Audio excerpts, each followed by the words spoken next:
And oh boy, with lots of delay, hello, welcome to, I believe it is the final week of Blue Otter Draft League regular season. Playoffs will Premier League, be right? Draft Hmm? League, Premier League. It's Premier. Premier League. I'm all over the place. I was rushing to get here. Sorry, I was out and I panicked to get here. But we have a win and in situation. Dorado Gaming, TSI, winner into the playoffs. Loser is done for the season. And it's kind of crazy to say our defending champs and the ultimate underdogs from last season are matching up in a do or die series. Yeah, absolutely is. But that is the situation they found themselves in, taking the blue side for game one. And I hope for their sake they have more up their sleeves than what we've seen from them so far this split. It has not been a fun time at all. Need to remind you, it's that winning it in may have been a little bit hasty on my end to tell you, because that's what it looks like from the standings. But like, there's still like a few games to play because they haven't played last week's games yet. They haven't. Right. Oh. So it's still a little bit odd.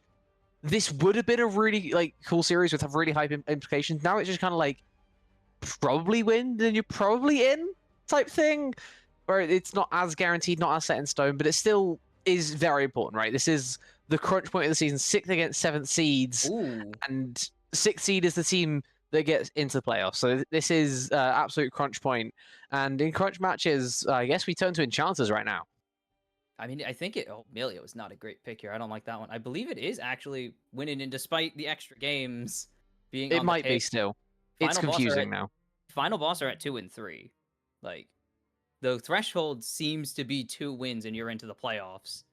And with one of these teams having to eat a loss, it's not looking very pretty. I could check the schedule to see what the final... Yeah. But if you want to go through that, I reckon that'll take like 5 minutes. So maybe we do that in the break between draft.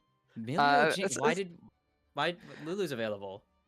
Yeah, well, I kind of assumed that like when you picked the media here, they were going to like a Lucian angle, Yeah, which I was kind of here for. I can see it.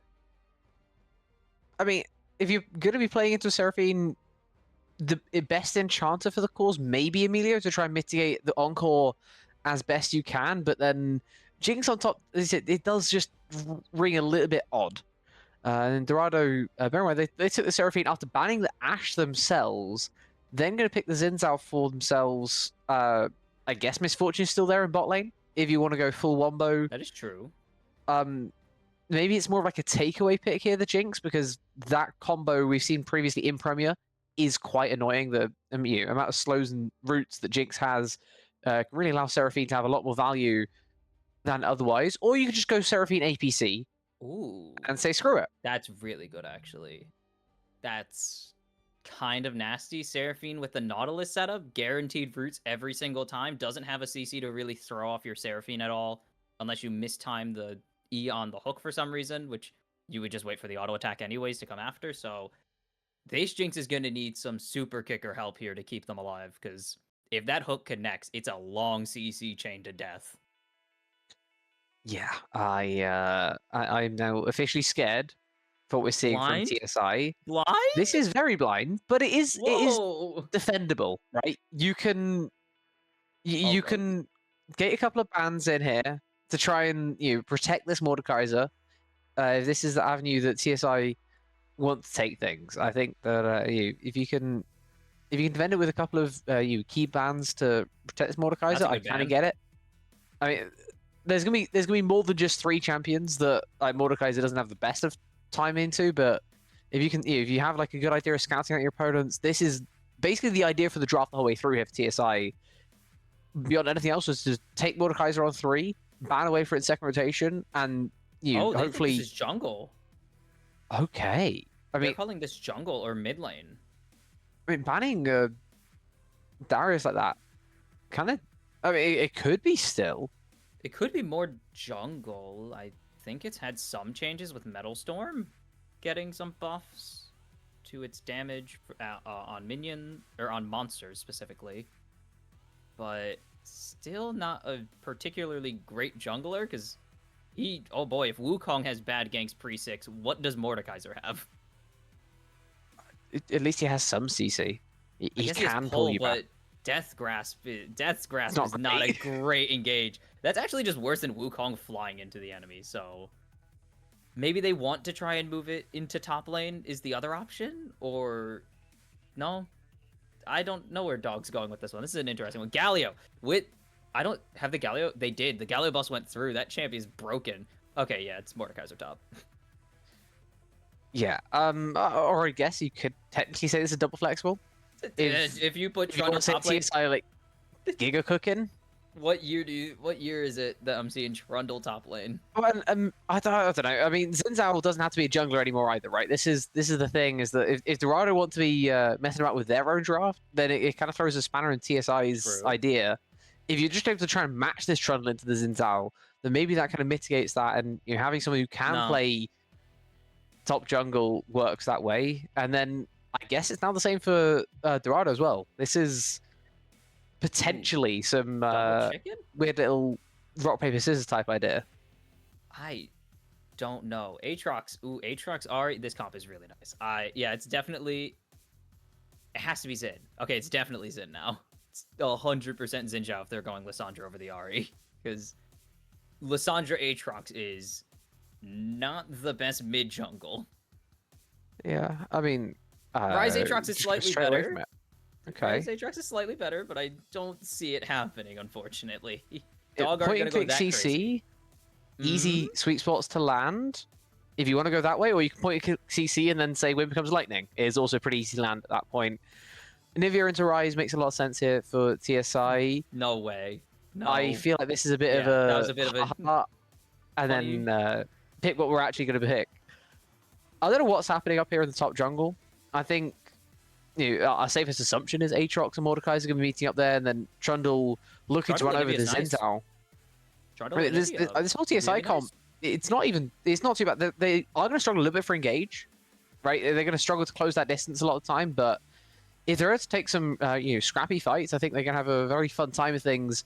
Maybe the Jinx can get a couple of kills early on. The sustain through lane is going to be very useful. Trundle into Xin Zhao, miserable for Dorado. Anivia into Rise, also kind of miserable for Dorado. They are going to have a tough time really guaranteeing themselves winning lanes when the jungle is going to be put back and the mid is also likely to be put behind.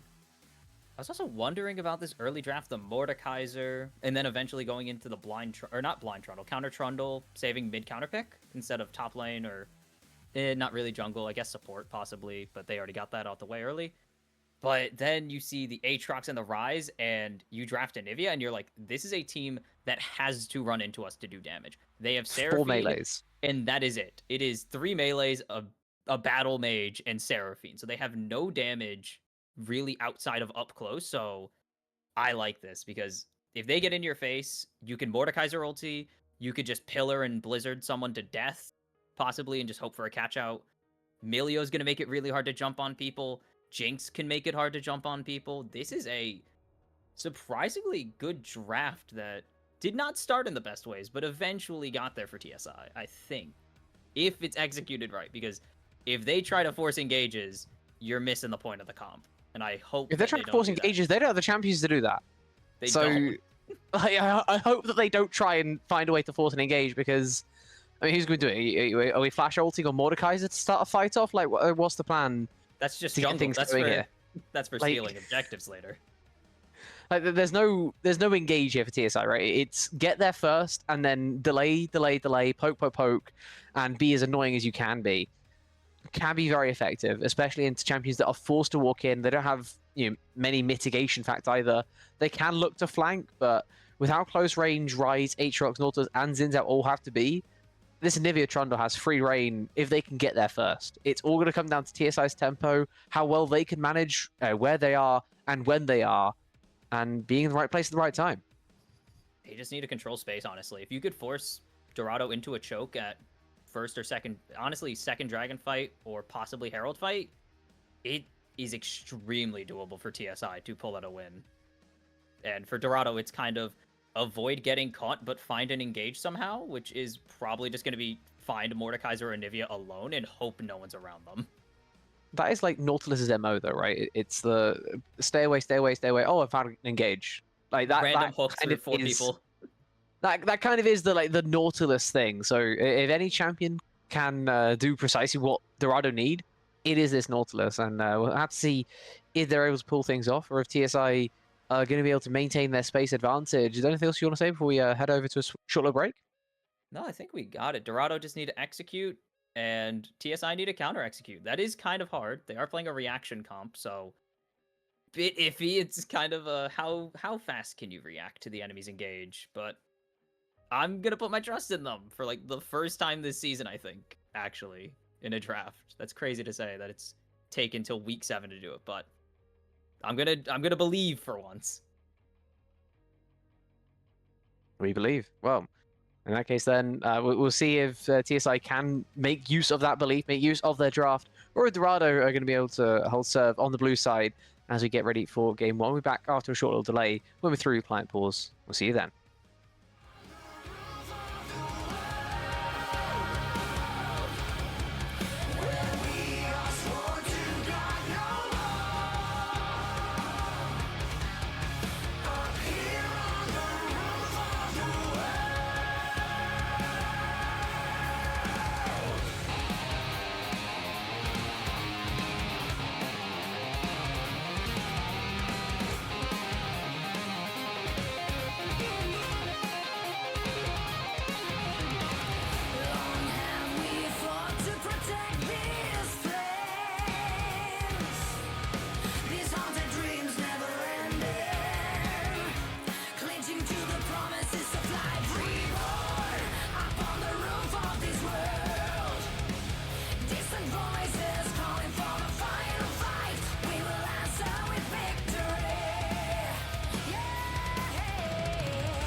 And it is time, do or die in the Premier League, because I am completely I'm just a moron and got that wrong. Dorado on the blue side, TSI on the red, and no fun. We're just not doing anything.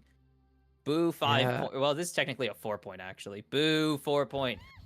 Boring warded mid lane. I don't care. Give me 3-man invade into kill for no reason. Not this year, my friend. No, not these teams, apparently. Well, not these teams, fair, but especially with how fast the game starts now, it is that much more difficult to get those level 1s, right? Boo the 35 seconds lost from level 1, it does matter. And the Raptor Ward in return, quite useful for TSI, not traded out by Dorado, so much worse tracking of where this Trundle is going to be. He started on the bot side, surprisingly enough. Instead of trying to help his double range lane into a Seraphine Nautilus, get that early gank from the troll, especially into a Xin Zhao, he's kind of he's either clearing from bot to top, or he's looking to do some crazy random invade level 3. He's going bot to top. I don't really know why. Why would we not play for bot lane here? I feel like that's kind of all you need to do. It's Mordekaiser up in top lane. He's like, Aatrox is consistently like one of the worst pre-first back champions to ever exist. Just because he has no damage, he has no lifesteal, even with the sweet spots connecting. There's almost no way to lose to him without just running it down, especially into Mordekaiser, who is... Big stat checker. Big stat check. Gets a shield, has a pull, and has the big storm to kill people later on. Like, I guess they want that first blood, because if you accelerate a Mordekaiser, he will just win. Because he is the ultimate stat stick, besides, like, Gary. Yeah, I mean, we did get to see Moist Critical versus Onapixel, right? That there is a reason why that game happened, and Mordekaiser had 13 kills or something ridiculous, and Onapixel's birthday was ruined. Right, these things happen when you allow Mordekaiser to get too strong, and I'm sure that was something that Dorado would like to avoid, but I mean, they also know how important this bot lane is, right? Playing up against double range kind of sucks for, the Seraphine APC, but they're holding their own pretty well so far, and the longer they can hold out, especially with the Xin Zhao going on opposite sides to where this Trundle is, the better it's going to be for Dorado when push comes to shove. If this Xin Zhao can just keep on avoiding Trundle, then he's likely to have a bit more impact across the whole map, because the Trundle's value into Xin Zhao comes when they fight in the 1v1. Sorry, I'm just stuck on this bot lane still.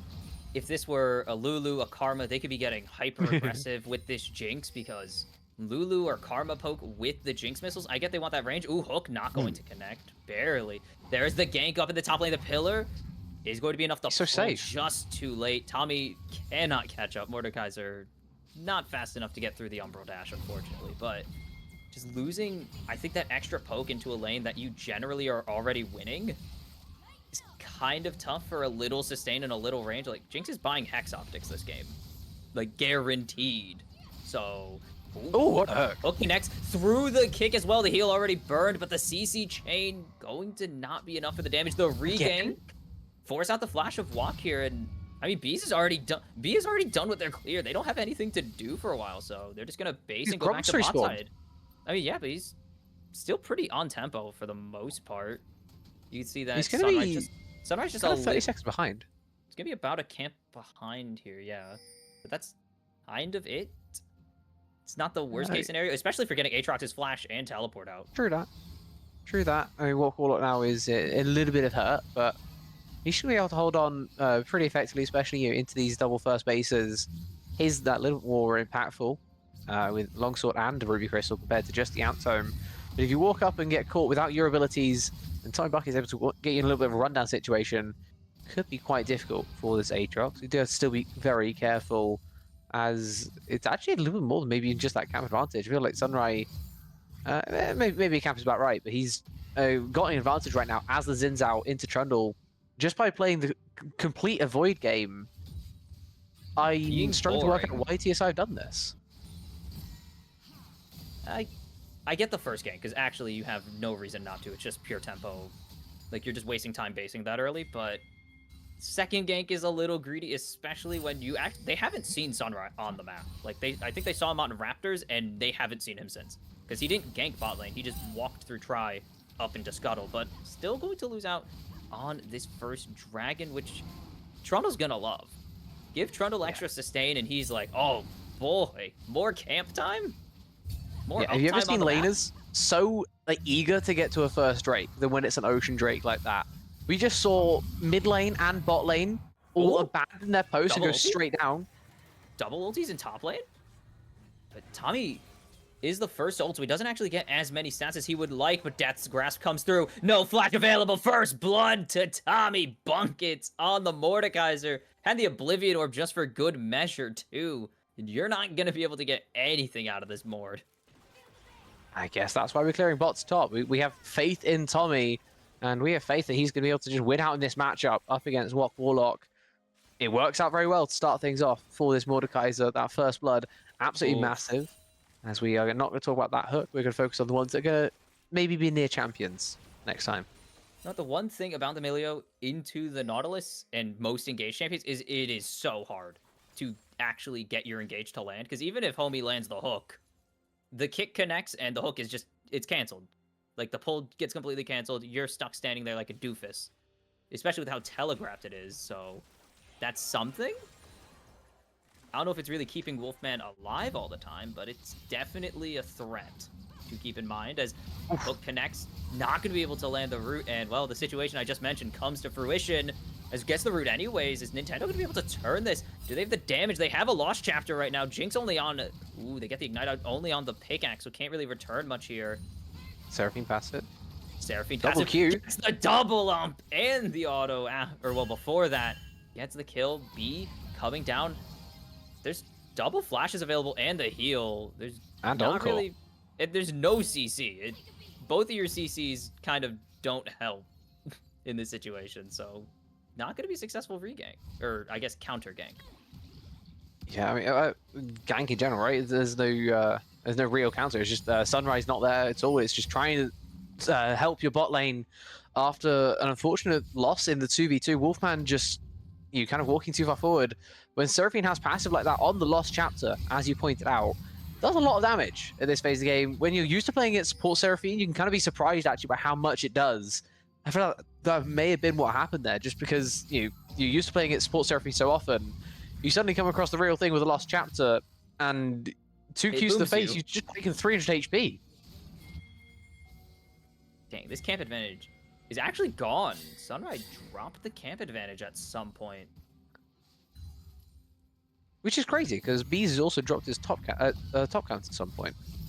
Yeah, B has foregone at least part of the top clear, definitely, because the red buff is kind of a little desynced from where it was, or where it's supposed to be. Sunrise looking here in the bot lane. He has left his Krugs. He's going to try and make something work, but he is just completely on vision. So it's going to be very difficult to get in. I mean, you look at those summoners, you have the Breath of Life still available. There's no chance you're ganking this Milio. Yeah. He's a bit more wasted tempo. He has to. Is this how he's been losing his camp advantage? Like, what's wrong with those? What's wrong with the rocks, my guy? I guess he didn't want to go Shiny back. Rocks he wanted with gold. Tempo. That's the most valuable camp in the game. Oh, I feel that in my soul right there from homie. Missing the hook on the wall. The Encore. No, that was not Encore. That was just E. A lot of damage coming out. They do get the Breath of Life at least, so it's a positive trade still, even if Nintendo is excessively low. But is Seraphine? He's Seraphine. He's Seraphine. He's just gonna spam W and be fine. Hook. Yeah, he hasn't powered W. Could have been looking for something a little bit more there. If homie lands that hook, I feel like Gunnythink may have been a whole lot of danger. 3 wards used in the bot lane bushes. Oh, these hooks are painful for homie right now, and the poke from Nintendo is not doing much better at the moment. Yeah, but it's still sustaining though. This is like, at the end of the day, this is still like melee into range. The fact that you're like ahead by as much as you are is already enough, right? Getting more ahead would be lovely, but that's not the key point of this game. Of course, you're up against a Jinx, it's even better if you put her further down. But as things stand, Nintendo Love is still in an absolutely fine place. He's gonna be looking for his Blackfire Torch pretty damn soon. Deathfire Touch, Blackfire Torch. Too similar in naming. It just got nerfed. We're not seeing it. Also true, but it is, the naming is just too similar. It is. It gets me every time. We have Touch, we have Torch. Just bring back Deathfire's Grasp Riot. Come on, just do it. Sunrise looking for Frost. They're going to get the Airborne. They're going to get the Root. Stun comes down. I think Frost is going to be able to get out of here. Doesn't even need to pop the passive for it. No flash, no nothing. Doesn't even throw down a complimentary ultimate or whatever. Just pure vibes. knows how safe he is. I mean, pure confidence. Rise. Is Rise. What's he going to do at the end of the day? I mean, he has the blasting one now. Most of the rower is completed. And the nice mid push, guaranteed to look towards the second Drake here for Dorado. The first one, so heavily fought over by TSI. I mean, sure, they TP in, but the bot lane's also so far pushed under, they can't contest this. They should not. Yeah, look how low it is. Already down to smite range. It's gone as Tommy's just going to troll walk in the top lane. Yes, very important. Absolutely. When you have the opportunity to inflict mental damage. 45 CS. Yeah, this is beyond mental damage. This is just financial, economical damage. 45 CS advantage. Or not 40, sorry. 35. It's still a lot. Hook connects on a Gunny. He's just dead. He's just outright dead. Encore connects. Breath of Life is perfect. Ignite goes down. He's ticking. He has the warm hugs, and the warm hugs keep him alive. And now Wolfman trying to return the damage. B coming down, but both junglers are here. Wolf is low. The entire bot lane, both bot laners just very low on TSI. They have to disengage. B has to try and run, forces out his own flash really with that play, and that is just Dorado winning that fight. And they're fishing for more. Hook connects to the Wolfman, and there goes Sunrise under the tower. They're gonna make it a double for Xin Zhao. It is just so clean from Dorado on the chase down, and you gotta just wonder why TSI full committed a second time. Yeah, I mean, the Jinx getting caught out is unfortunate, but I feel like that's just a sacrifice at that point, right? Wolfman is dead. It's sad, but you got to move on. B's turning back up and deciding to go for fight v2 when he has no flash, trying to just run under the turret in time. He also used Subjugate in the previous play. He has no survival tools at that point. He's just walking back into Death's welcoming arms, and he just tanks it. It's now a second kill in the play. Sunrise now basically mitigating whatever camp differential is occurring. This Seraphine is so far ahead of your Jinx, even with a very late stacking tier. It's going to be absolutely fine. Dorado set themselves up an amazing mid game now, basically just through that one play in bot. I'm realizing homie? Homie? Oh, Frost is rotating down. You are super caught out, my guy.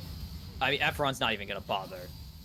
That's just accepting you're dead. See you later. Frost going to pick up the kill. Would have been nice to give it to the Jinx at this point. Ooh, in the death realm, B rotating up, waiting for Walk to drop, finally going into that World Ender. And just comes back out. Pillar connects, and that should be the kill going over to B under the tower.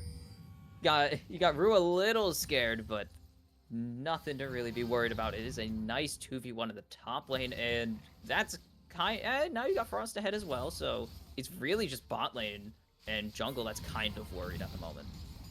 Yeah, I think the difference there was the fact that there was Oblivion Orb still being applied by Tommy, and also level 10, not level 11 on the World Ender. Oof. Could be talking a very different story for that Aatrox if those two conditions had been met, but that's how this top lane has been going, right? Because Nintendo face checking the traps are just not close enough, though. And now Wolfman getting the depth charge onto him. He's going to get hit by the Encore simultaneously. Homie going to steal the kill, but you don't really care that the Jinx is down. Gunny, very low. Can B find anything? Has the ulti available. The pillar onto Nintendo. Flash over the pillar, though, is perfect, but it's not going to matter. The E just actually gets smited and bit at the same time and dies, and here comes the Rise ult. Realm canceled by Frost of the rotation down. Gunny is 1 HP, barely surviving initial engage, but not going to be able to do it. The tower putting in some work as Efron and Frost are 1v1ing in the river. So that should definitely end with support jungle threatening to rotate up. What a lovely cancel there by Frost. That was beautiful to see the play in bot.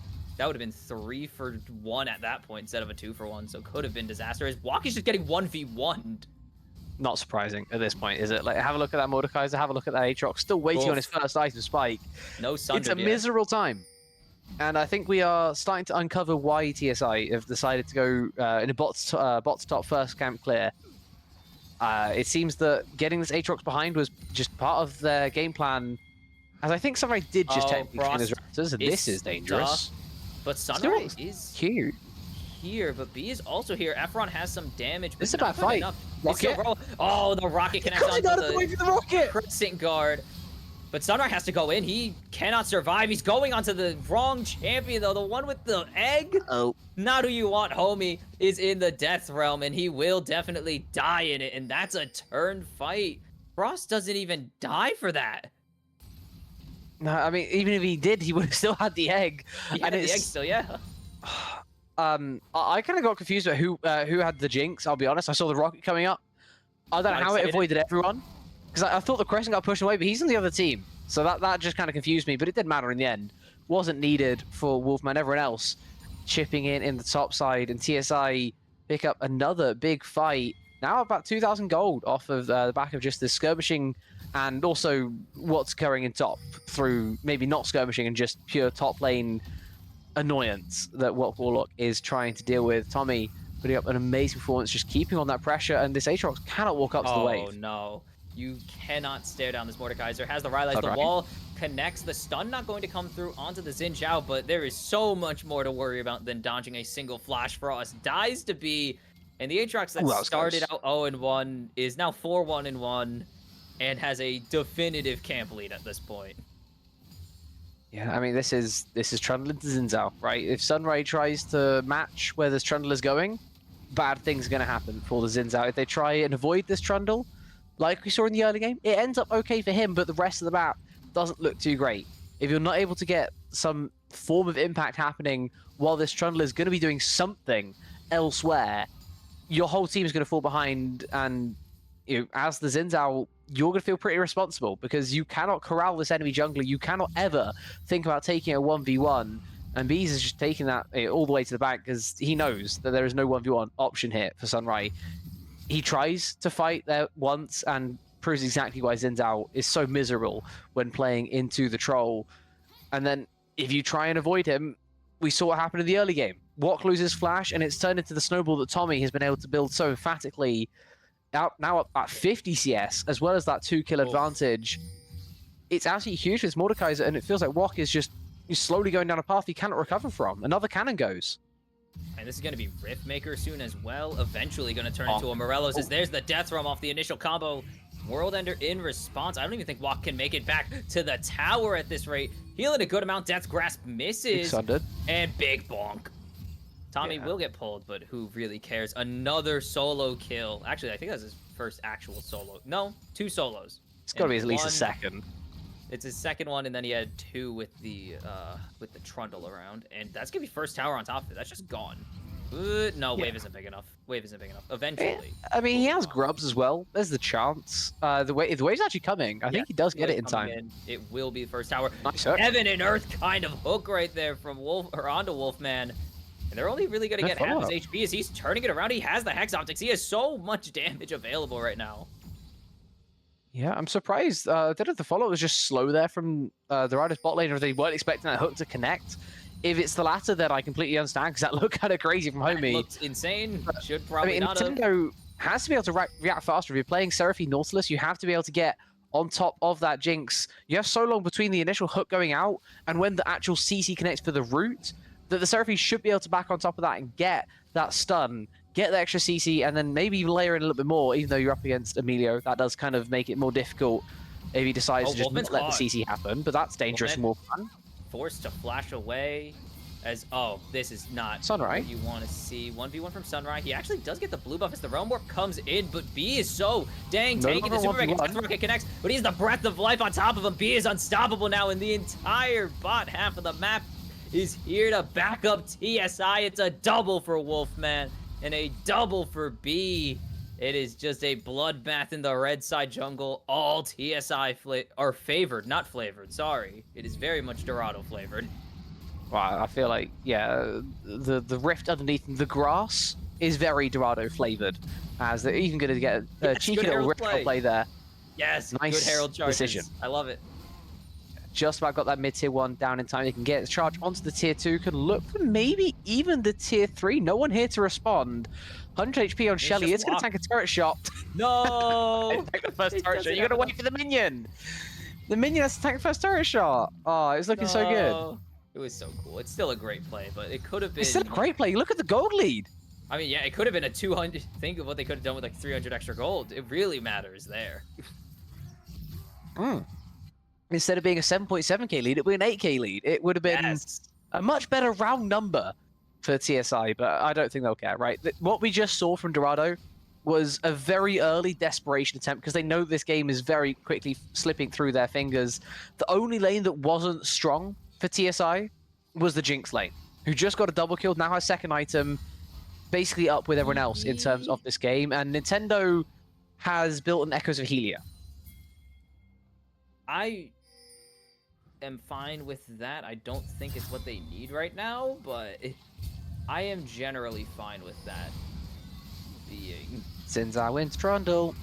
Oh no. What are we doing, guys?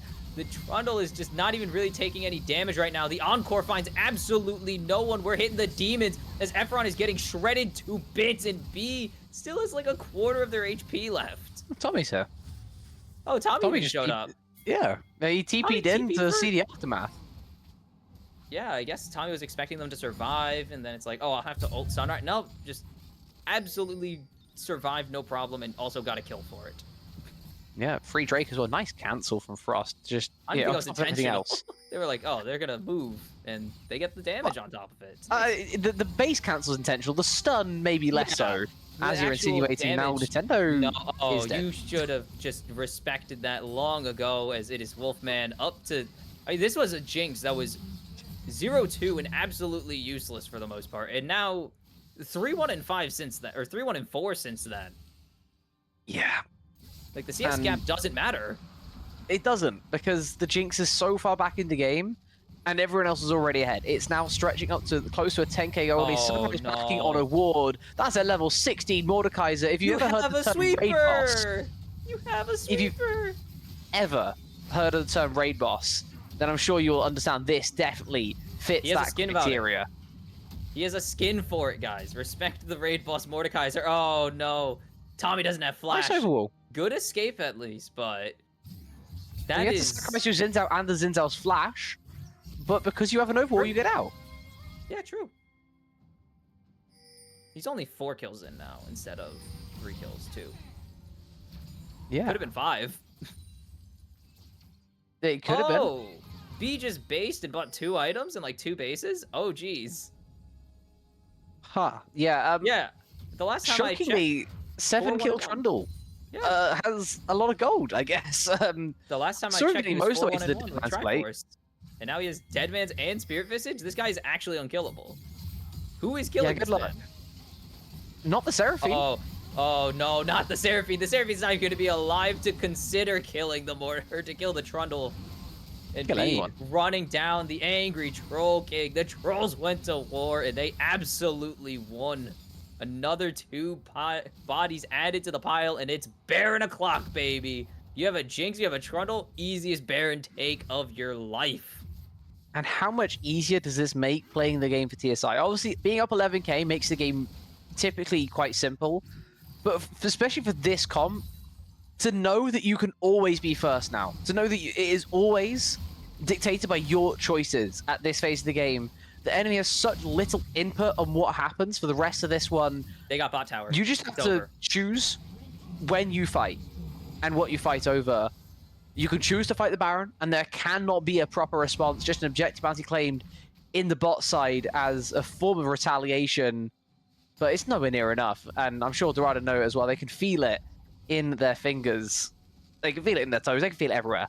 It is just pain, misery, and suffering until the soul spawning in about 2.5 minutes. Oh, we're about to have IE on Jinx, and... Oh, I forgot you could build double mask items, but you can't build double mask itself anymore. Forgot about that. But we're gonna have... We already have Riftmaker, and now we're adding on a Leandries for Mordekaiser? Yeah. This is not likely of a comeback.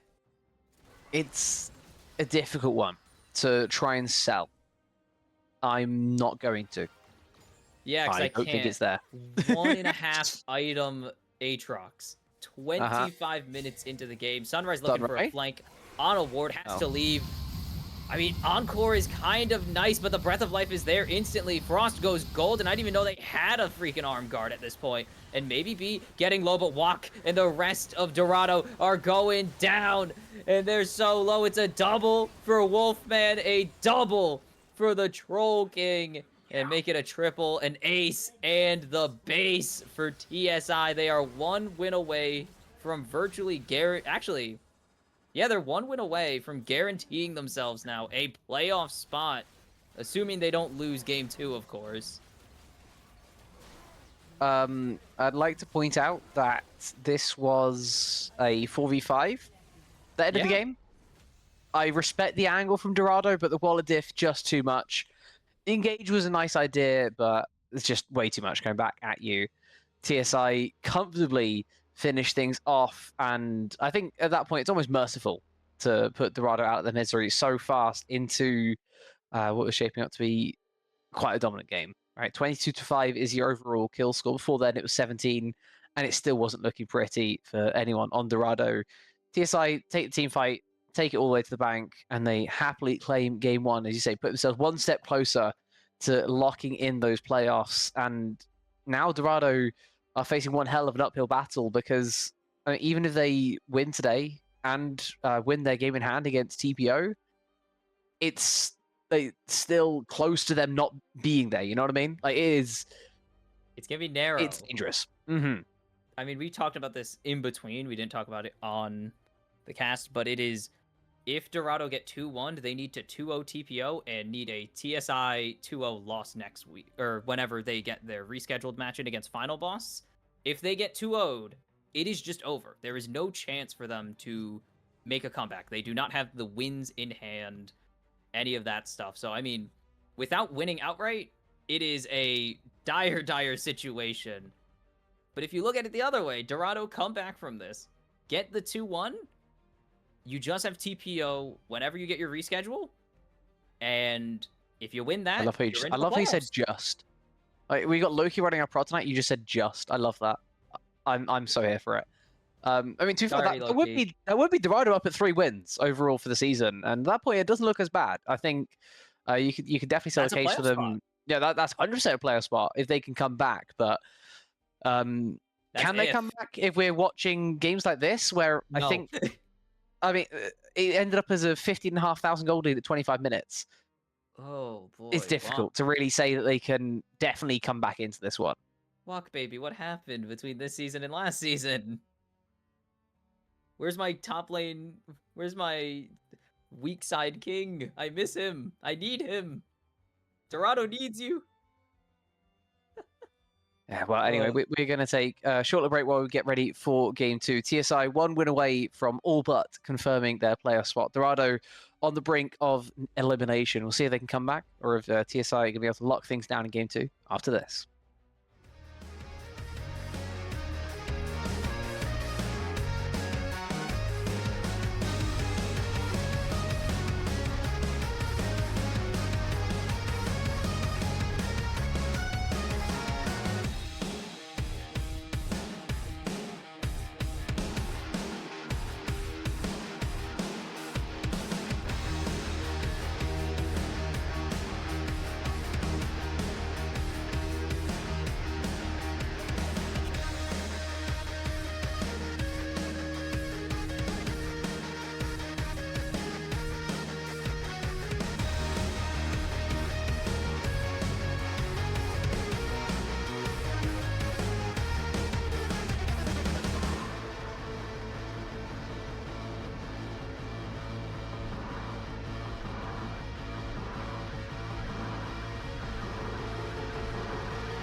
And we are back.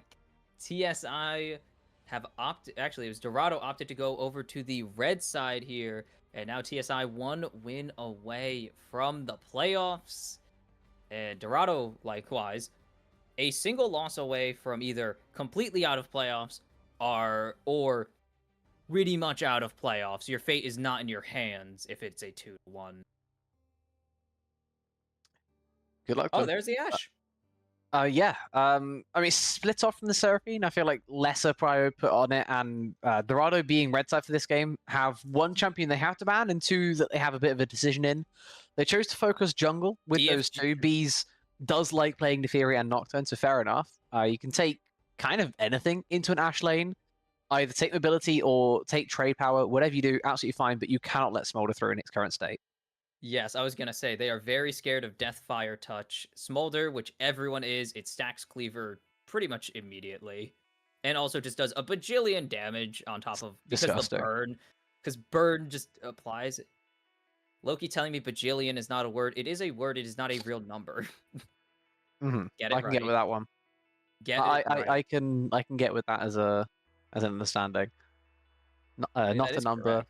It's an exaggerated fake number. Expressed communication. I understood the communication that you were saying, therefore it can count as a word. Yeah, get dunked on, Loki. Got him. Loki hates us. We love you too, Loki. As that's a Nobbin. We hate the players who don't pick champions. They will tell us who it is in the lobby, because that just means they didn't lock it in time. It is Sun Wukong himself. Actually, I think that's Goku. Wukong. Isn't that like? Isn't that his actual name? I think I'm just thinking of Goku now. Yeah, I mean, you've taken things to dangerous territories. Talking anything to do with lore. It's Wu Yang from Overwatch. As Karma Ashe is kind of nasty. Ezreal is good into Karma. Matches the poke pretty well. Has the jump away if he does get hit by the tether. So very slippery. Not the best support pick into Ezreal, but what is a good support pick into Ezreal is the other question. Well, it's also a really good takeaway into Ezreal as well, right? That's oh god. Usually, I mean, it's also Karma. Like at the same time, she's gonna provide value regardless. Karma's just in a great place. Nerf her again. Into an Ezreal.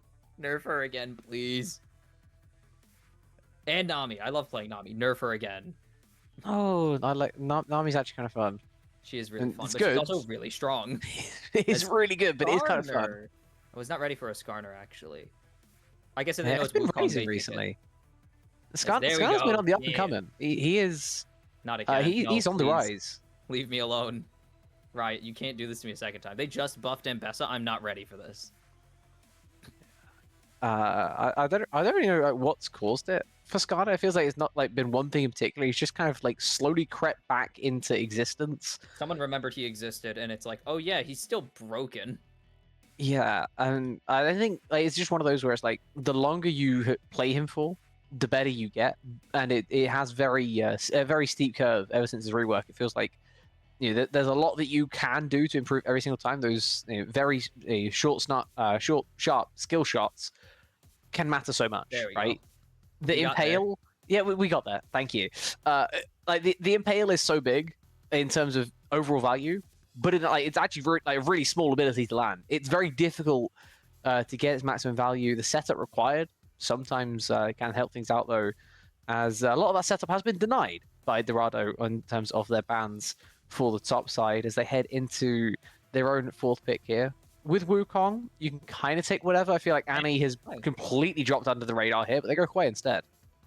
What do you take on TSI? Because you actually need Engage right now. Like, Ashe is cool, Skarner's cool, but that is definitely not what I would consider consistent Engage. Skarner runs into the wrong dude. Oops. They flash out of your Impale. I mean, you get their flash out, but there's no Engage there. Ashe, you got some fat dude in top lane. He's going to absolutely block every single arrow. It does not matter. So who... There's not many fat dudes left in top lane. There aren't many fat dudes left, but you will find one. Aurora's not Engaged. That is more damage. They have a lot of damage right now, but Engage is something TSI needs. They don't have the Scion or Ornn, which would have been really nice. But... To be fair, they also had a lot of damage in game one without much Engage. And it worked. True. They've shown that they can make this type of thing work, where they just snowball through random fights in lane. Well, they had a lot of counter engage still. They don't really have a lot of counter engage here. Very true. They don't have the Trundle. They don't have the Glacial Storm. That is definitely not. Why are we playing? Why are we playing Kayle here? Actually, I don't love that. It's not even that great of a blind pick. She's strong. Like, I mean, AP Kayle is really strong right now in solo queue. Yeah. It is not. She's barely seen pro. She's still barely seen pro play even after like Dusk and Dawn was added to the game, and is honestly arguably even better for her now after it got healing on it. And she's definitely not a blindable champ, and that's why. Well, let's dunk on this Kayle. Say Dorado. I mean, if this doesn't guarantee them one winning lane, I don't know what happens. I don't know what does. Like, you've done something wrong. Can they even like switch these around? I was wondering with Aurora Kayle, there's potential to move them around. Kind of exists, but into Hui, it's still it doesn't feel like it exists. Both of these are losing lanes for Kayle eventually, and then eventually she wins because Kayle, if she gets enough time, will solo win any game. Of course, she is a demon at level 16. But it does feel like in this game, into either of these, getting to that point is going to be difficult, right? We're talking about like kind of level 30, so minute 30, level 16, kind of delayed, especially into a Jax who is just... You win level 1. You win the level 1 because your E is free now, but I mean, level 2 he comes wins level 1 through 15, I reckon, as Jax here. Jax wins just like levels 3 onwards, pretty much, until endgame. Because Kayle does have he can start Counter-Strike. He could just start Counter-Strike and just negate Kayle's damage, but you still kind of don't want to. And then you just take Q and you win. What is Kayle gonna do besides run? I don't love this draft from TSI. I'm inclined to agree with you. I think last time they had a lot of zone control that could have helped them out if it was needed. When you're talking about going into the game, going into that kind of mid to late game, if they were relatively even, they had ways to play it still. This time around, they got to do some crazy things through bottom mid to make this game last long enough for the Kayle to really come online. This is the game you needed the Anivia to stall. Right, wave clear would have been amazing. I think Ashe first pick as well. If Kayle's even in the back of your mind, you need a lot more wave clear than Ashe Aurora. Aurora's good, but Ashe has absolutely none. Like, you should... we saw Dorado hover the Sivir, but that honestly probably should have been TSI's pick with how they drafted this in the end. Like, their game plan is if they do not stomp somehow, or somehow, if they don't end up stomping this game through very visible means, which you can see in the champ selection, they need to stall this to like 40 minutes. This needs to be like a 40-minute game. Sorry, Loki, that it's going to take that long, but that's kind of their win con if they went Kayle Sivir, which is kind of equivalent to Ashe Kayle at this point. Yeah, I mean, if the game does go that long, then fair play. I don't know how they get there, but they probably do win. The issue, as we keep pointing out, though, is getting there, right? It is getting to the point where Kayle actually exists, because it's going to be so long where she just doesn't. And Dorado could even do some like nastiness if they really want to. They could like double down on the Jax into Kayle and do like a Wukong 3 camp into top. And Kayle's either forced back under her turret when she may be at her strong early game into the weak everything else until 30 minutes. You completely mitigate that if you want to as Dorado, or you can just live and let live, do a typical clear down towards bot lane and try and impact down there as well. Plenty of options, but of course you are ganky with Wukong pre-6. Difficult to really make that impact felt. TSI on the other hand, at least they can gank, right? At least they can try and protect early on with this Skarner, but it's so difficult. This has their work cut out for them this game. Like, this is looking like mostly losing lanes. And unfortunately, Skarner is not... This isn't Dota. You don't get an item to duplicate yourself. So, a lot relying on this Skarner for not just engage, but also getting these lanes into some kind of playable state. And so, that's just how it's going to be, I guess. TSI had a strong first draft, and they're going to have a really interesting second draft. But playoffs on the line. Can TSI get the job done and punch their ticket into the top 6, or will Dorado take their pretty standard draft, honestly, into the weirdness of TSI and send us to a third and decisive game? We will see you guys on the Rift after a short break. See you there.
And it is time to see if Dorado have it in them to save their season, or if TSI want to put the nail in the coffin, or as my friend from Texas puts it, bullets in the chamber. Don't ask, he's weird. And He's American. put the dog down. Yeah, I mean, Americans with guns, I get it. There you go. He did it. Tommy did the one thing. He wins level 1 because he has E. He has the tiniest bit of range. Don't ask what happens when Walk gets really QE available. Don't ask what happens when Counter-Strike and Leap Strike are available. We don't need to think about that yet. Yeah, the longer we don't think about it, the better. But for now, well, we'll think. We will avoid thinking about it for 30 seconds, as the first wave will die, and they will immediately get the level up. Well, let's focus elsewhere then. Enjoy these 30 seconds, Tommy. Enjoy them. Elsewhere, I think we're in for a bit of an interesting one, right? It's not as predictable as... There's no way he's going to... Okay, hold on. There's no way he's going to get caught by Counter-Strike. So the other issue with Kale is if you mess up her spacing, you will just lose every trade. That's just how it is. That was miserable. That was depressing. She has such a low move speed that if you get caught, you're just give up. Hands off the keyboard. Yeah, well, probably not that far, because if you do that, then it's also actually bad. True. But something that's caught my attention before we really get into the flow of this one here. Nintendo has chosen to go with the Deathfire touch on Ezreal. How do we feel? I don't love that one. I feel like lethal tempo just gets you more damage. Lethal tempo Ezreal is one of the most broken combinations you can imagine right now. Oh, and not Ezreal's great recently. It's not been great, but like lethal tempo is perfect synergy with Ezreal as a spell weaver. Exactly. Your Qs give you more, like your auto attacks are cool and all, but your Qs give you more Qs, and they're also auto attacks, so you get more Qs for your Q. All of the on-hit synergies. It's Zeri all over again. But it's well, you can't say Zeri all over again as if this hasn't existed longer than Zeri's been in the game. Yeah, the on-hit stuff, like it feels a little bit different. I feel like there was a time. Homie spot here. They might not have the damage yet. Wolfman has some decent damage. They did still just a Nami. nerf it though.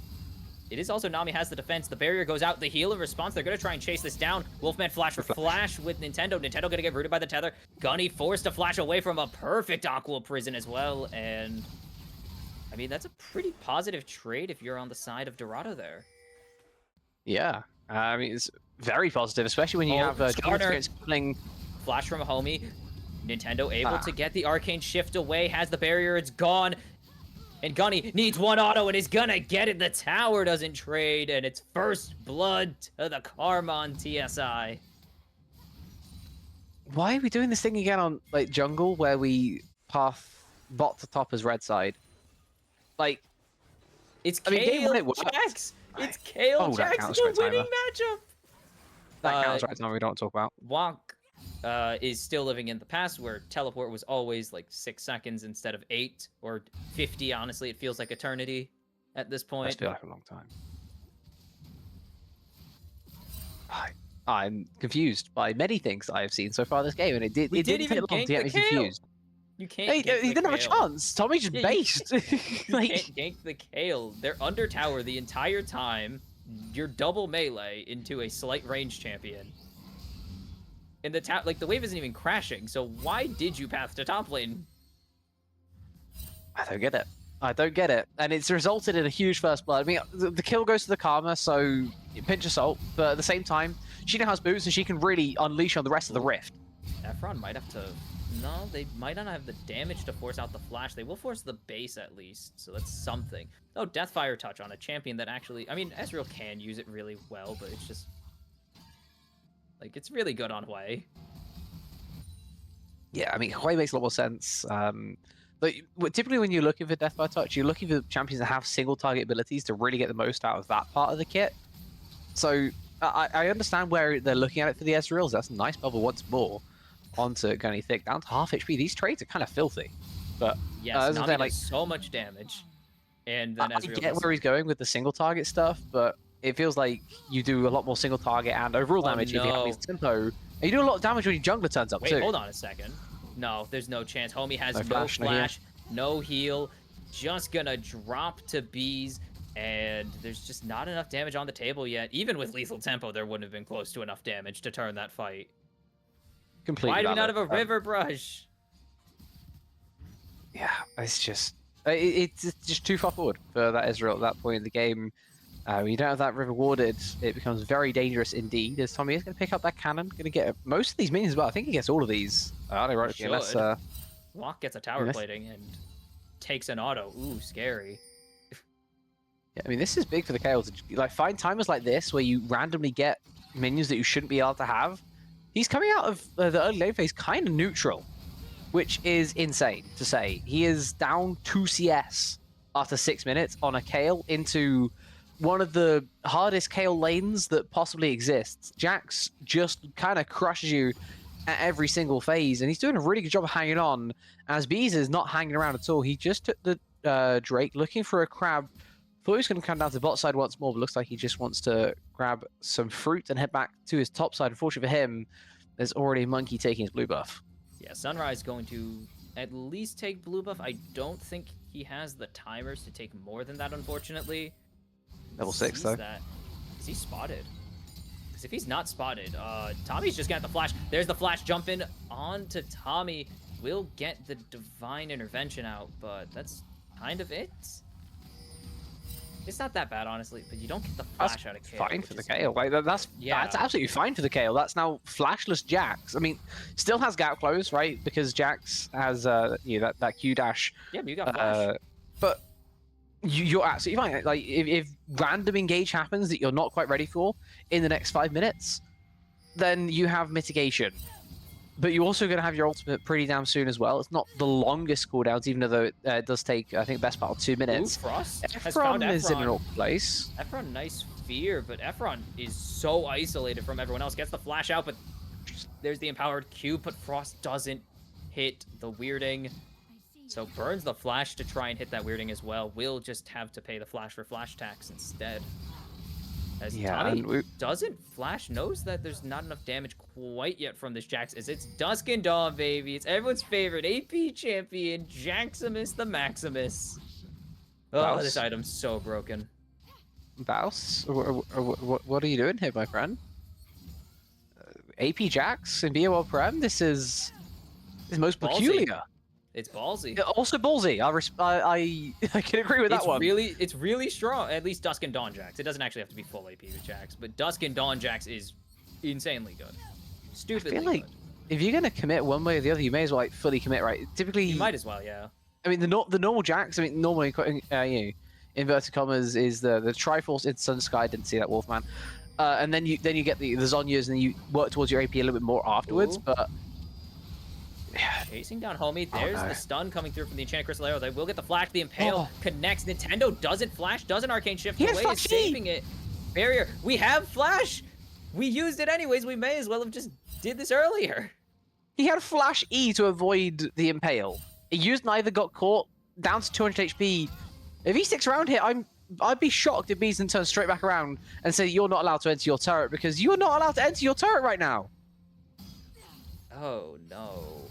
Dorado, this is not how you save your season. Wolfman? Wolfman? No, the big circle didn't, or I guess small circle didn't connect. They get the grubs in consolation with the pressure Bees is putting on this bot side, but that's it. That's like. And to be fair, for all this pressure that Bees is putting on the bot side, it's still not They're really still winning. Losing. They're still even Wolfman losing. has not been having a great time in terms of CSing. I pointed out that cannon. It feels like it's not been the only one, because he's down 20 CS. We've seen this before from Wolfman, where he struggles to farm sometimes. I think we see it from most of these ADCs, as there's the flash engage with the Cyclone, denying the jump across the veil, or well, through a weird portal that kind of doesn't make any sense, but it's something to get Dorado back into this game. Yeah, I mean, it costs quite a bit, but there's something Frost just has to find a way to avoid. You need vision of this Wukong. You need to know where he's coming from. That flash play is so difficult to react to, and going between wells just does not have a fast enough cast time to then also hop against the wall and get yourself back out to safety. Tommy's so funny. Yeah, I mean, this is surprising for the Jax lane. I feel like it should be doing a whole lot more. Jack, I mean, it was kind of just over committing on a flash play that he didn't need to, and now he cannot guarantee stuns when he needs them. Because Tommy still has flash, still has ulti, so he doesn't really care. Yeah. The threat of just, you know, being able to flash someone else's flash matters so much, right? It's the ability to gap close that a little bit extra. There's no flash to follow it. Yeah. Because if it's flash, then walk is still fine, but it's just, you jump in and your Q does not follow flashes all the time. And it's the fact that he's not able to really gain the CS advantage either, right? Tommy's still being able to CS very effectively. Oh, no, we have no wards. They just played a good bubble, but there's no cleanse at the moment. Nintendo doesn't have flash, is going to survive for now, but there's the volley coming through. And that's all they're really going to be able to do is just watch Wolfman finally get something and get a tangible advantage now with that kill. Pretty much should close most of the CS gap. 20 CS is still a lot, though, so not all of it. Yeah, not all of it by any means, especially when you then move up to get the Drake as well. But 300 gold, I mean, nice. Typically you say 1 CS is worth 20 gold, so, you know, 10 CS, 200. Probably about even with the kill and the assists, so not too bad for the Ashe. They look to take that base after getting that free Drake in the bot side. That's the first 2 Drakes this game claimed by TSI, instead of the split that we saw in game 1. Instead of the first Drake Ocean, this time we have a Ocean. Oh no, this is BOL. We are doing this again. They think Bees is going to be able to help, but the same damn play works 2 times in a row, and they might even lose their Skarner for it. That's a triple impale, but it doesn't matter. Dies to the passive of Efron. And this is a 1-0-2 Hui now. That's getting a little up there. Sorry, I went straight into All-Star by Smash Mouth. When you said Hui now. you said Hui now. God. Oh my god. I never thought that before, but it hit me. That's cursed. I hate that. I love it. I hate it. Sorry, I got very distracted. That was... God, now we're thrown off. That was funny. I was not ready for that. Sunrai on the flank. No CC in sight. They need walk to connect. No That's some flash CC. Through. Divine Intervention coming out. They do burn the Grandmaster at arms. Why is it called that now? I don't get it. But, I mean, ult for ult is not... Ult for ult and flash is actually... Okay, good job. Good trade. The flash is good. We fixed it. We fixed it. Yeah. The flash advantage now the right way around for Dorado, right? They can now really put the pressure on the top side, in theory. They have Dusk and Dawn on the Jax as well. Up against Swifties, so Tommy's going to just basically try and space as much as humanly possible. While Warlock only has those tier 1 boots as well, you should be able to get in and out and avoid the worst of the Counter-Strike unless he has Flash, which is exactly what Warlock does, and now that makes it so much more difficult. He can just hop and has so much threat, but that's the Swifties diff that Tommy's going to keep on trying to use to hold on as best he can. Sets up the minions before they come under the tower, and he's still able to catch. There's no threat of a tower dive right now, especially against a full HP Kayle, even without her ultimate. It's not 100-0 yet for Warlock. Ooh. And it just means that this Kayle just keeps on scaling up for free. I was scared that we were going to be putting Kayle as far back as the Dark Ages, but honestly, right now it feels like this is kind of like Industrial era Kayle. Oh, oh my goodness! I was waiting for you to say that, for you to finish, so I could say, man, Efron's kind of good at this this Hui champion. I really trust you, like Loki. You said that, and I believed you, and really just showing that they are very, very good at this Hui guy. He's pretty dangerous. As homie has Sun right behind, but they know that Bees is chasing, and they just have their eyes on the Wolfman. What is that tunnel vision? I feel like the karma's right there. The karma was... I mean, has Flash, I guess. Each other. And you know that Bees is coming, but... Wolfman's 1-0-1 with Hex Optics. They literally walked right past each other. Bear in mind they have Cyclone and Wave. And then the bubble on top. That's a free flash at least, surely. At least a flash. This is a proxy. Nice flash advantage. Hit the blast cone. He's not. He's waiting? What is he waiting? Why did he not just get out? Is he trying? I think he's trying to get Efron into the play, but it's not really an option. It's Sunrise. The tunnel vision pays off. Wolfman waiting to flash over the wall, but it doesn't come through. Frost will trade 1-for-1 as they will pick up the kill in the bot use flash lane. as well in mid, by the way. Like, that play from what Warlock cost a lot. He uses his own flash, gets his mid flash as well, and then also dies. I feel like he could have just flashed the blast cone and used it and been safe. Done. You like, saw worst case scenario, you walk into the Rift Herald pit and then you ward hop over the wall with your blue trinket. Can you ward up to blue trinkets now? I'm assuming so. You can't. They're untargetable. That's stupid. Why is he blue trinket then? Don't ask. I'm gonna go check that because I always remember. Like, I only said that because he had a blue trinket. I'm like, he wouldn't have a blue trinket otherwise. Like a Lee Sin thing. Like, yeah, because the way I remember is the same thing. That's why I remember, because I'm like, oh, if I ever play Lee Sin, like the few times I play him, I cannot jump to blue wards because they're So why is he blue ward without any control wards? Blue ward, no control ward on a champion that loves to ward hop. Like one of the 3 champions in the game that could ward hop. Am I missing something here? No, you aren't. That's a very fair question to ask because it doesn't make any sense. Okay. I feel like we've seen a lot that doesn't make sense. Throughout this series and BOL Prem, it's kind of like part of the course that something... Welcome to Plat Emerald. Welcome to Plat Emerald. Yeah, so something's going to be weird about a lot of things. There's another Counter-Strike going to go wide, and Tommy actually starting to win these trades somehow. Nash's Tooth. It's Nash's Tooth, yeah. Dusk and Dawn. Yeah, he's kind of crushing, even the Merc Dreads. He's just kind of winning. Bot lane's kind of setting up for this Drake, which has spawned a little bit ago. Neither side really has control of the area. The Dorado trying to gain something, trying to gain a little bit of foothold. They got the bot tier 1 that gives them an avenue to play through bot. There's no one actually catching his wave right now for TSI. And that might be the worst thing about this whole play for them. They're going to drop Rift Herald mid to try and look for a counterplay. But the Drake looks to have already gone, and they're still not catching this bot wave. B is zoning right now. Nintendo is not nearby. The ADC's gone, but nope, they're just going to drop off of it. They're just going to try and turn this into a tier 1 in mid. And they should be able to get more than that. Tidal wave comes through. They can't. Their ADC's not doing anything, and B's getting jumped on the Cyclone, going to connect for the first time.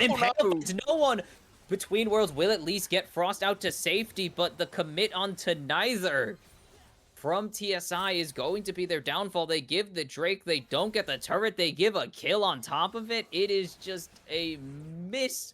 That bot wave is huge. Oh, and that bot wave is huge and crashing. Finally, Frost has gone down there to catch it. Oh. But that was just losing the whole time in the side lane as well. Like, in terms of overall macro, this has been awful for TSI. This kind of minutes worth of exchange from before the Drake spawned to then after it goes down. They just had no direction. They had no commit in any direction, and it was just completely confounding. I mean, that was, Salt in the Wound. They also lost their blue buff as well. I guess Tommy's doing well in top lane. That's kind of your consolation. The thing How is this the best lane? I don't even know. That's the concern. Well, okay, it's the best lane because Wolfman cannot CS. I don't understand. And Hui Aurora we kind of expected to an extent. I don't understand why Wolfman cannot CS though. I mean, the Aurora was too into the Hui, to be fair. Like that's okay. That was just bad draft. That's called bad drafting. Fair, but or you believe your mid laner's better. It is technically a skill matchup. You pick a champion into something you've already seen from the enemy. You expect that to be a little bit stronger in either matchup or in confidence at the very least. It is shocking that the blind Kale with an insanely punishing counter pick has gone as well as it has compared to the rest of the Rift, which is kind of suffering for TSI right now. Down 2.5k gold. Still have those early 2 Drakes, which is going to be absolutely lovely. Walk is dead here. Yes. Walk is just dead right now. Grandmaster at arms. They aren't hitting anything, but he doesn't have flash for quite a while. You can't jump to those, buddy. I see him spamming his Q button, and he's going to drop to Tommy Buckets. Switch off the blues, please. Please. Like, yeah, many things I just saw there. I now have a question if TSI end up losing this game. Though it looks like that's going to be difficult when mid lane does that to enemy support. Goodbye, homie. I mean, it's not See you next time. but it's more of just a positioning issue. Why are we up there when we don't know where the Aurora is? Because all supports are the same, and you can always walk into enemy jungle to ward, clearly. True. True. True. But I mean, the Aurora is just in the same position. Like, it's not like Um, I'm scared the one thing we said that should not happen, or like the only condition that would happen that would cost Dorado this game is going to happen. It's going to happen so much faster than it should. Like, that's not, it's not even just the fact that it's going to happen, it's the fact that it's going to happen early. It's going to happen like 10 minutes earlier. Like, we're going to have 3-item Kale at before 30. Likely. Very likely that we have it before 30. We're already level 14. Like, I was expecting this to get delayed. Like, level 16 was going to be coming at the half-hour mark. No, they didn't even delay it. She's even. She's ahead in CS. She's just up. Over at Jax. Winning. Unheard of. Hold on. In a lane that was completely unaffected by the Skada until, like, right then. For the first 20 minutes of the game, the Skada didn't even think of looking looking top lane. Always looking to try and help mid and bot. I'm scared. Now, Frost may be walking up. This is dangerous. Ooh. Frost goes across the veil, so avoids some auto attacks, but just walk doesn't really have anything. He's committing hard here. Doesn't get stunned up. The Impale goes through, forces out the flash. Walk is not playing well these two games. No, literally. I do wonder if that's going to be off cooldown in time. The Drake is spawning in a minute. I wouldn't be shocked if TSI just gave. I mean, this is the other thing. When they get the first two Drakes, which is insane. Hold on. Gunny is forcing out Flash there. Flash exchanged from Sunrise. They do have Divine Intervention if they want to try and say it. Tommy's like, screw it. Kale's just not caring.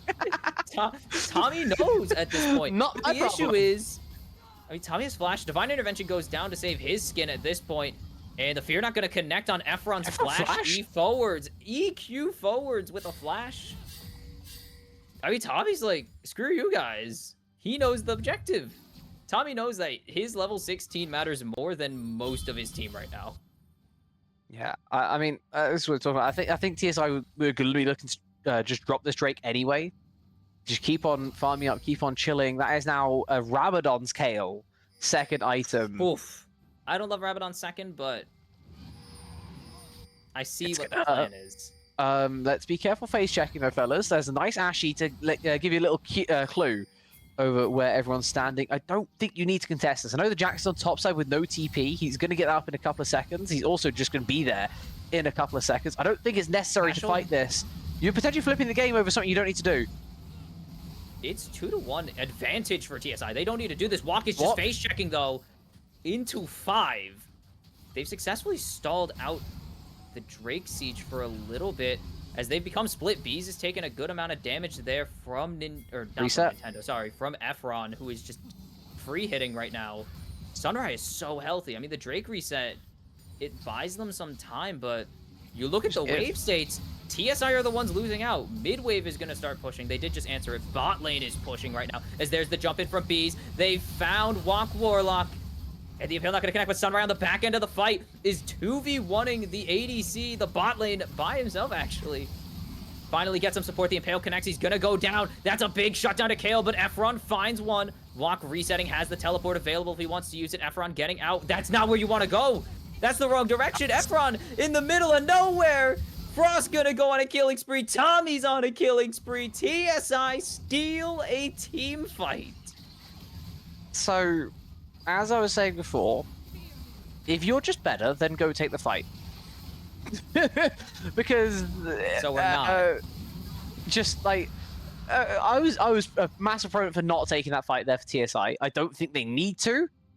I think that Soul Point is obviously nice, but it's Ocean Soul. Doesn't matter all too much. They shouldn't have won that. It's not worth fighting that Drake in that situation when the enemy team is just meant to be better in the fight. Efron did absolutely everything he could, but Blastcone saw his demise come way too soon. And, I mean, Sunrise just... I can't explain where he was going. What are we doing? Well, he's just done the same thing. He's just put a blue trinket down to hop over to again. He's going to try and hop, but he's going to die. Oh my goodness, no. The one condition, Walk Warlock cannot have a bad game, and this game is so free for Dorado, and it just does not seem to be coming to fruition. Nintendo's having a rough game. We're on 1.5 items, Jax. We're going Stride Breaker, second item. On the Jax slate. I don't even want to comment on that. I looked it up. I was like, if this guy tries to build Triforce, I'm going to execute him. I mean, I wouldn't have minded it first. Oh no, if he built Triforce instead of Dusk and Dawn, I would not have minded it. But if he builds Dusk and Dawn and then tries to build a Triforce, I'm going to scream. But I don't think you can, right? Because it's too cheap. No, you can't even. But I was just like, I saw the Phage and I got scared. He was like, I saw the Phage and I'm like, please. And he bought. I saw he bought the Phage first. If he wasn't always going Stridebreaker, I'm kind of interested. Like, no, like, did he try and then realize he couldn't? Yeah, I was like, is he just gonna? Because that happens sometimes, usually not in the competitive scene. But it's like you build an item and you're like, oh yeah, I can't double up on these anymore, so I'm gonna pivot to a different item that has this. I'm really hoping that's not the case because that'd be embarrassing. It'd be funny and sad at the same time. It would be funny and sad. I mean, the blue trinket Jax is already funny and sad, so. No control word still, by the way. Actually, it's not even funny. It's just sad, actually. It is just sad. Pain. It hurts my soul. Like, I don't even care if you have Sweeper as Jax. I feel like 3 blue trinkets is a bit much. Just buy control wards. It's good for the team and it's good for you. Like, surviving for the cost of 75 gold? Hell yeah. That's a pick play. That hit. The great vision connecting onto Efron. The flash away means they're not going to get the root. That ulti did nothing to the... No follow-up. At the moment, Homie is low. Homie gonna drop. And that's a lot of damage coming out from Efron, but he's kind of the win con, but there's no one there to really help him. Sunrise jumping over to Wolfman. They know there's no ulti available on him, but he's gonna get shoved into the wall with the Ishnal's impact, and that's gonna be Wolfman going down. The teleport from Tommy Buckets is here, and Kale is dropping some judgment on these fools, and she says they are guilty. It's Baron time for TSI once again. And it's so difficult now for Dorado to even think about getting back into this game. The Kale never even died so far. Still not dead. Just the freest lane anymore.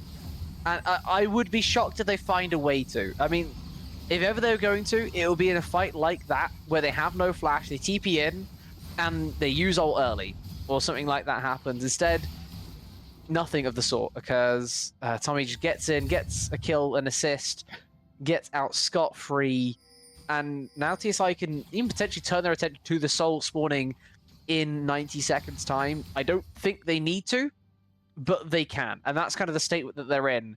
At 28 minutes, 29 minutes, to be looking for their team soul, playing with a Kale, like, what better game state could you have possibly asked for? Oh, and now there's Dusk and Dawn, so now this Kale is even better. That's a good thing. I mean, there's just no AD. It is literally Efron and Sunrai against the world right now because there is no other AD on this team. Wok is kind of in a garage sale situation right now and also massively behind. And Nintendo is at 2 2/3 items. I guess matching the Ashe as Frost is getting absolutely jumped by Sunrai and will be able to get out. The Gromp is not on his ass. And doesn't escape. What a snipe coming through. The Severing Bolt didn't connect, but Nintendo finally getting on the board with a kill. Shut down onto the Aurora, no less, as well. And that could turn the idea for TSI here, potentially. Now, like, if they contest this, this is a 4v5. I know they won a 4v5 last game to finish things off, but it feels like a very different situation. Only a 2k gold lead, and I don't care how strong your Kale is, it's still a 4v5. But if they buy enough time, it's third. They have to buy 20 more seconds here to get... And TP time. To get Frost back. Yeah, they're going to have to stall for about 26 seconds total, and they're succeeding right now. Already halfway through the death timer. Gully is chunked as Bees is just holding off the entirety of Dorado, it feels. Severing bolts keep landing.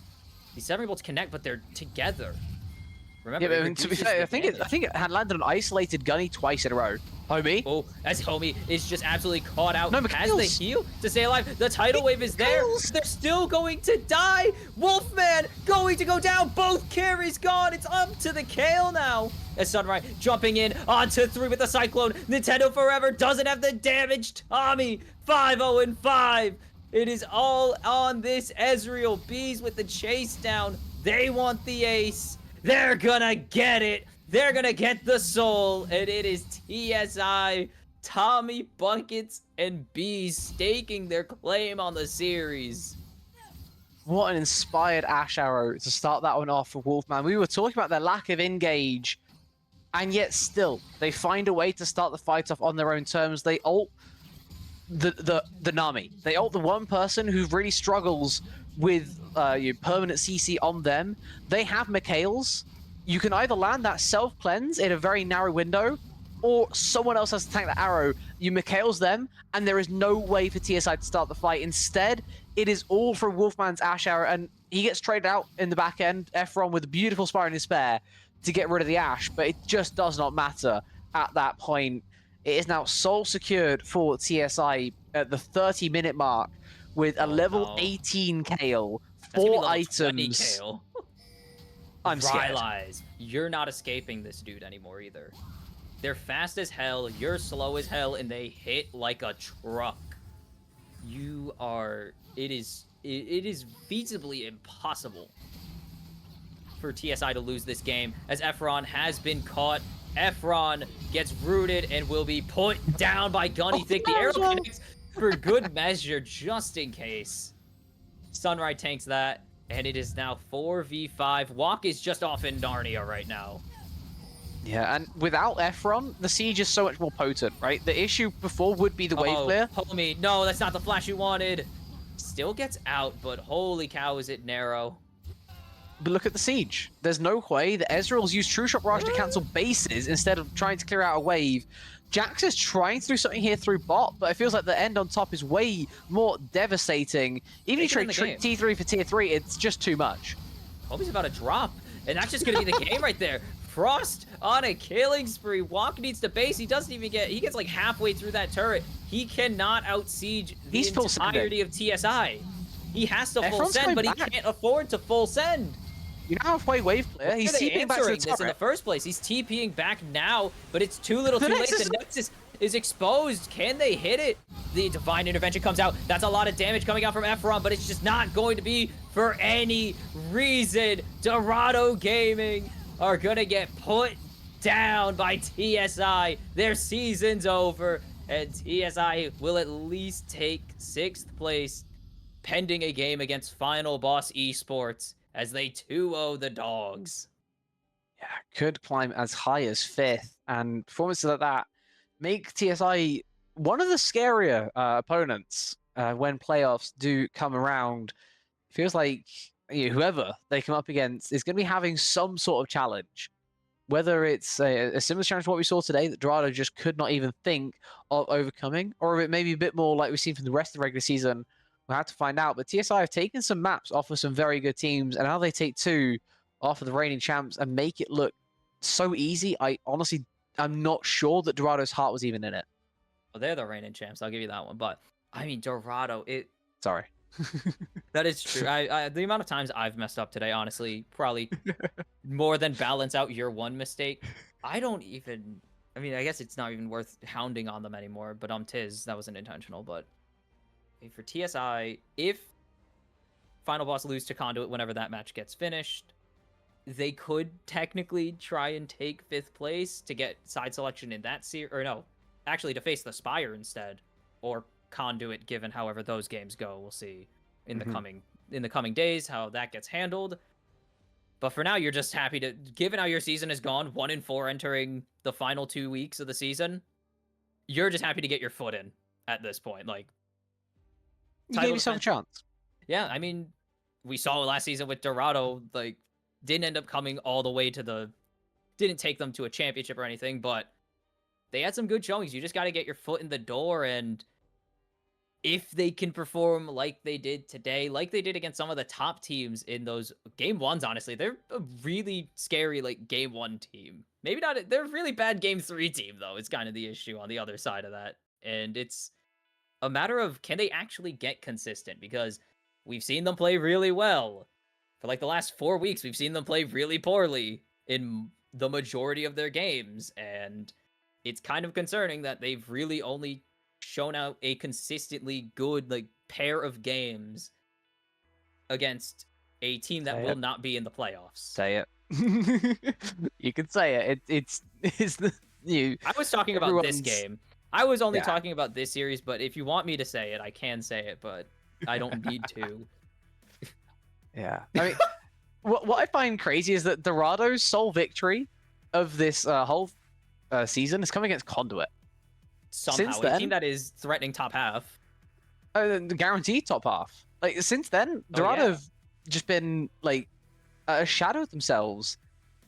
And I'm having to look through all the other matches to remind myself. Like I was trying to find out the different teams that TSI have taken maps off. They took a map off of Monkeys, which is kind of crazy. Bear in mind how good they've gone. Dorado taking 2 off of Conduit. They 2-0 Conduit and then went is literally 0-10. Only 2 map wins. 0-10 the rest of the season.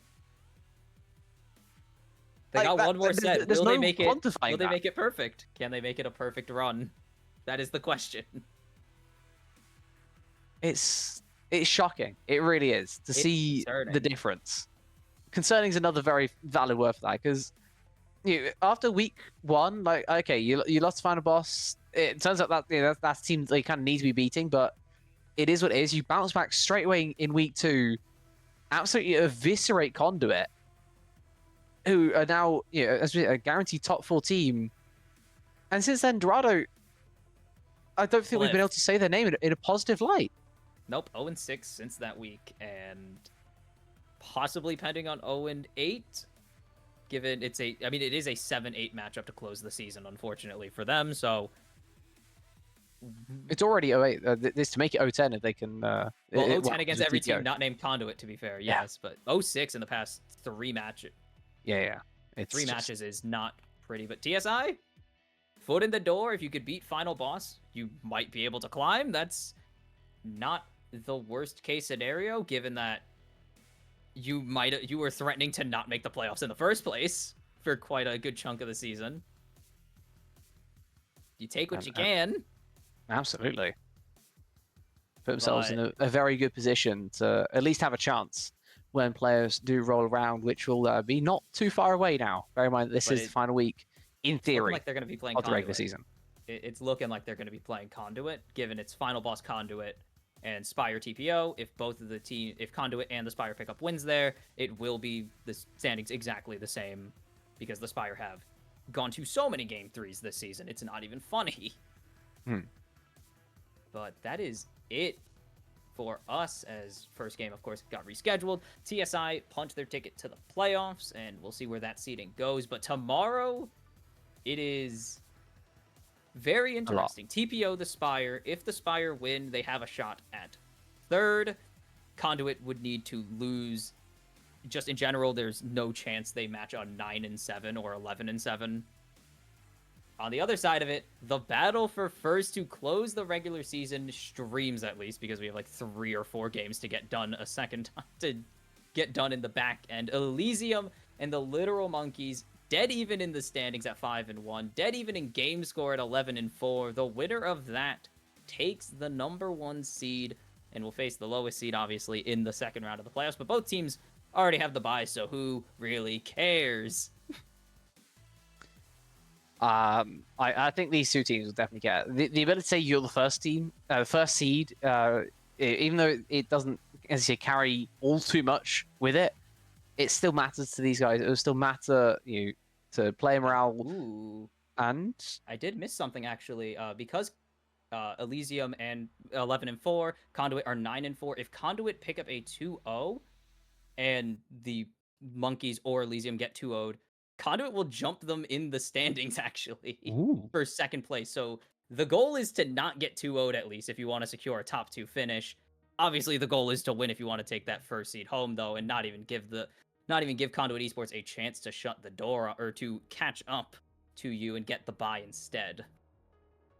Yeah, well, that makes tomorrow now even more interesting. The possibility of one team maybe not even having that top 2 locked down. If Conduit can snipe it away at the final moment, that's going to leave one hell of a marker on Elysium and the Monkeys. But we'll have to see what happens tomorrow. When tomorrow rolls around, for today, that is all we have. A 2-0 by TSI, absolutely running over the Dogs, who just could not stand up to the absolute onslaught that came their way. Tommy Buckets, apparently. The GOAT the onslaught of Tommy Buckets. The best player to ever live. Tommy Buckets on Mordekaiser and Kale.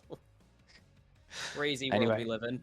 He's that guy. He's that guy. And that's what TSI had to work with today. They make it work, and they lock themselves that playoff seeding. heading forward to tomorrow, we are absolutely fascinated to see how it will play out. But we'll find out tomorrow what's going to happen.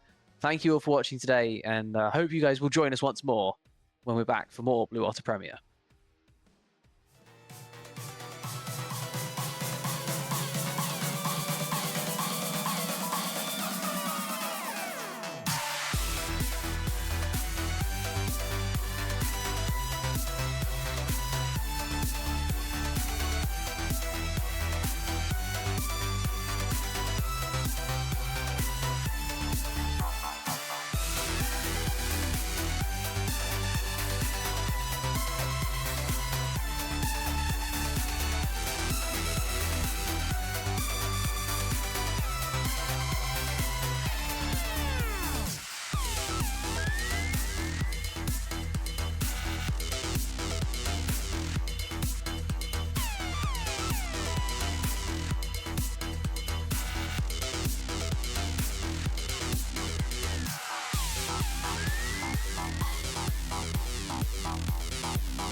So hold our heads up high and beat the drum to what we love.